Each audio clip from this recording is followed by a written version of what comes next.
Hold up. Okay, so check this out. You are killing your charisma by trying to be perfect. Think about it. We spend thousands of dollars and infinite hours trying to sand down our edges, fix our quirks, and present this polished, unbreakable version of ourselves to the world. But here is the paradox that actually changes everything.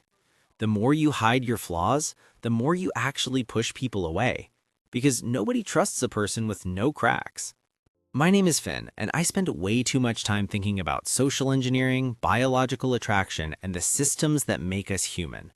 Today, we are going deep into why your messiness is actually your greatest asset. If you are ready to stop performing and start connecting, join the community of realists and hit that subscribe button. Here's the problem zone. We live in the age of the curated self. We see these influencers with perfect lighting, perfect skin, and perfect morning routines.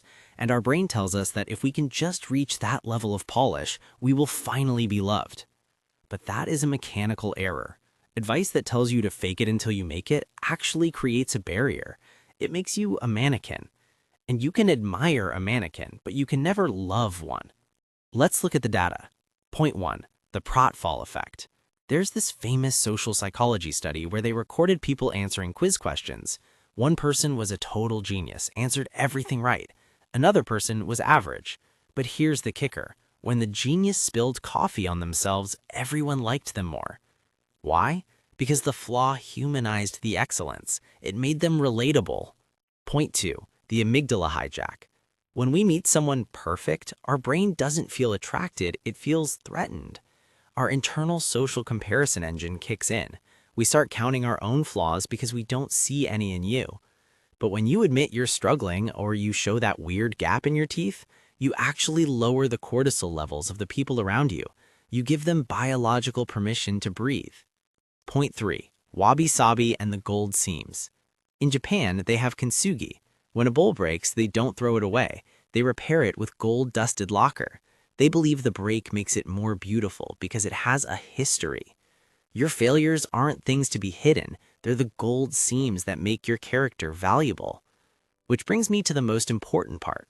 Point 4. The Vulnerability-Competence Loop. Now, you might be thinking, Finn, does this mean I should just be a total mess? Look, here's the thing. Vulnerability without competence is just venting, but competence with a dash of vulnerability, that's magnetic. You need to be good at what you do, but human enough to admit you're still learning. Point 5. The strategy of owning the room. If you enter a room trying to hide a flaw, you're playing defense, you're anxious. People smell that anxiety. But if you walk in and mention the flaw first, you take the power away from it. It's a tactical strike. You're saying, yeah, I'm a bit of a nerd about this, or sorry, I'm still waking up. Suddenly, you're the most confident person in the room because you have nothing to hide. This isn't about letting yourself go or settling for mediocrity. This is about ending the war against your own nature. We don't connect with people because of their strengths. We connect through our shared weaknesses. Your scars, your weird hobbies, that time you failed, those are the points of entry for real love and real friendship. You are finally real. Here's your low bar action for today. I call it the 5-minute honesty rule. In your next conversation, I want you to admit to one minor mistake or one unpolished truth. Don't over-explain it, just own it, laugh, and move on.